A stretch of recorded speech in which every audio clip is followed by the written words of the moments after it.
Perkenalkan, nama saya Madi Wilaksana. Di sini saya akan menjelaskan PPKN kelas 11 bab 2, yaitu tentang kasus-kasus ancaman terhadap Info-Lexus Bulangkang dalam bingkai Bhinneka Tunggal Ika. Nah, sekarang kita akan memasuki materi pertama, yaitu ancaman terhadap integrasi nasional. Yang pertama ada pengertian integrasi nasional. Integrasi nasional berasal dari dua kata, yaitu integrasi dan nasional. Integrasi berasal dari bahasa Inggris, yaitu integrate, yang artinya menyatukan, menggabungkan dan mempersatukan. Sedangkan nasional juga berasal dari bahasa Inggris, yaitu nation, yang berarti bangsa. Dalam kamus besar bahasa Indonesia, integrasi nasional memiliki dua arti, yaitu secara politis dan secara antropologis. Yang pertama, secara politis, integrasi nasional berarti penyatuan berbagai kelompok budaya dan sosial dalam persatuan wilayah nasional yang membentuk suatu identitas nasional. Sedangkan yang kedua, secara antropologis, integrasi nasional berarti proses penyesuaian di antara unsur-unsur kebudayaan yang berbeda sehingga mencapai suatu keserasian fungsi dalam kehidupan masyarakat. Dengan demikian, integrasi nasional dapat diartikan penyatuan bagian-bagian yang berbeda dari suatu masyarakat menjadi suatu keseluruhan yang lebih utuh, atau memadukan masyarakat-masyarakat kecil yang jumlahnya banyak menjadi satu bangsa. Yang kedua yaitu syarat-syarat terjadinya suatu integrasi. Syarat-syarat terjadinya suatu integrasi di suatu negara adalah sebagai berikut. Agar lebih mudah, kalian bisa mencoba cara ini, yaitu kalian bisa menggunakan cara anggota terciptanya norma. Anggota yaitu anggota-anggota masyarakat yang merasa bahwa mereka berhasil saling mengisi kebutuhan satu sama lainnya. Yang kedua ada terciptanya. Terciptanya yaitu terciptanya kesepakatan bersama mengenai norma-norma dan nilai-nilai sosial yang dilestarikan dan dijadikan pedoman. Dan yang terakhir yaitu norma-norma. Norma-norma yaitu norma-norma dan nilai-nilai sosial dijadikan aturan baku dalam melangsungkan proses integrasi nasional.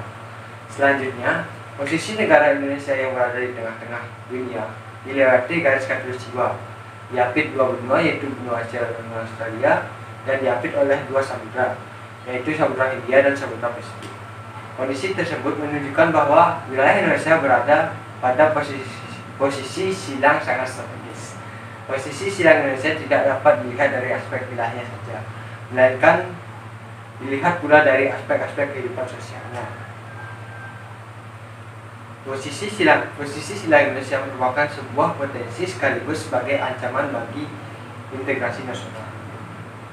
Dikatakan sebagai kondisi karena akan memberikan dampak positif bagi kemajuan Indonesia dan memperkokoh keberadaan Indonesia. Akan tetapi itu pula bisa menjadi ancaman yang berdampak membelah bangsa. Ancaman itu berupa ancaman yang datang dari dalam maupun luar negeri.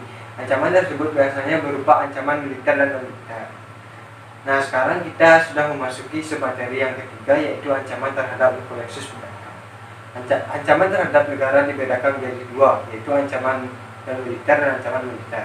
Ancaman di bidang non-militer pada hakikatnya merupakan ancaman yang menggunakan kekuatan luar militer yang dinilai mempunyai kemampuan membahayakan kedaulatan bangsa, kepribadian bangsa, kebutuhan wilayah negara, dan keselamatan segenap bangsa. Ancaman ini salah satunya dipengaruhi oleh dampak negatif globalisasi. Ancaman tersebut yaitu sebagai berikut. Untuk lebih mudah, kalian bisa mencoba cara ini, yaitu Info-Lexus pertama, yaitu ideologi. Ancaman di bidang ideologi salah satunya penyebab adalah dampak negatif dari globalisasi. Misalnya gaya berpakaiannya yang akan banyak mengundang kejahatan, terutama di kalangan anak muda. Yaitu politik. Ancaman di bidang politik contohnya adalah intimidasi, provokasi, dan blokade politik merupakan ancaman di bidang politik. Yaitu ekonomi. Ancaman di bidang ekonomi. Yaitu sosial budaya. Ancaman di bidang sosial budaya salah satu contohnya seperti separatisme, terorisme, kekerasan, dan ancaman akibat perbuatan manusia. Dan terakhir yaitu yaitu pertahanan dan keamanan. Ancaman di bidang pertahanan dan keamanan. Ancaman ini contohnya seperti pelanggaran wilayah, pemberontakan bersenjata, sabotase, aksi teror bersenjata, dan masih banyak lainnya. Nah, sekarang kita sudah memasuki materi yang keempat, yaitu ketahanan nasional dalam aspek influensi sedangkan terhadap kehidupan berbangsa dan bernegara.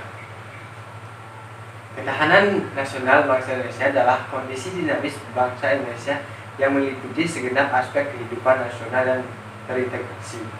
Berikut merupakan ketahanan nasional yang meliputi aspek influensi sedangkan. Sama halnya seperti menghafal materi sebelumnya, yaitu tentang ancaman terhadap influensi sedangkan.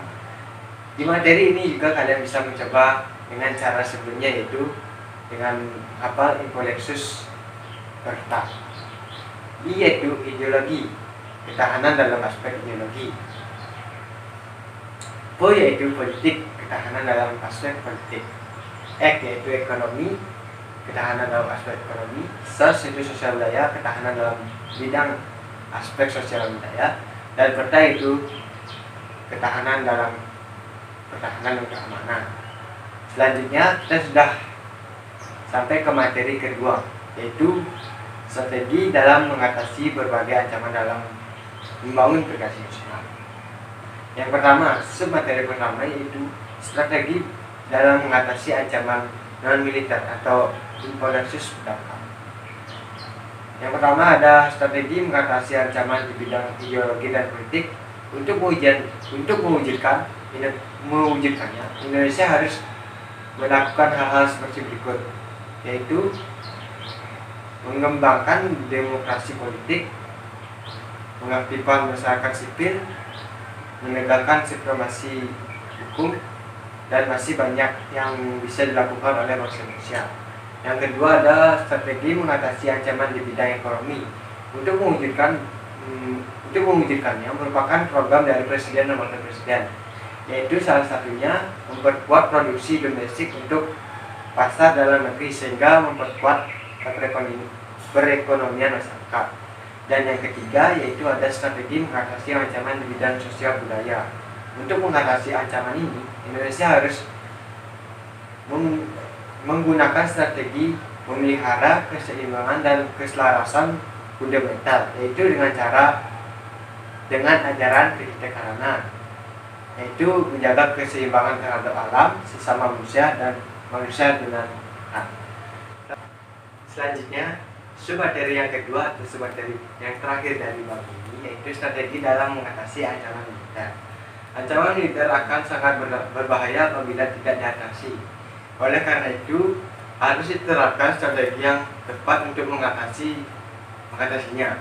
Seperti yang sudah tercantum dalam pasal 30 ayat 1 sampai 5 Undang-Undang Dasar 1945. Nah, sekianlah yang bisa saya sampaikan. Apabila ada kekurangan atau kesalahan dalam membawakan materi ini, saya mohon maaf. Dan untuk lebih jelasnya, kalian bisa membaca YLKS PPKN kelas 11 yaitu bab 2. Saya tutup materi ini dengan para pesanti. Om Santi.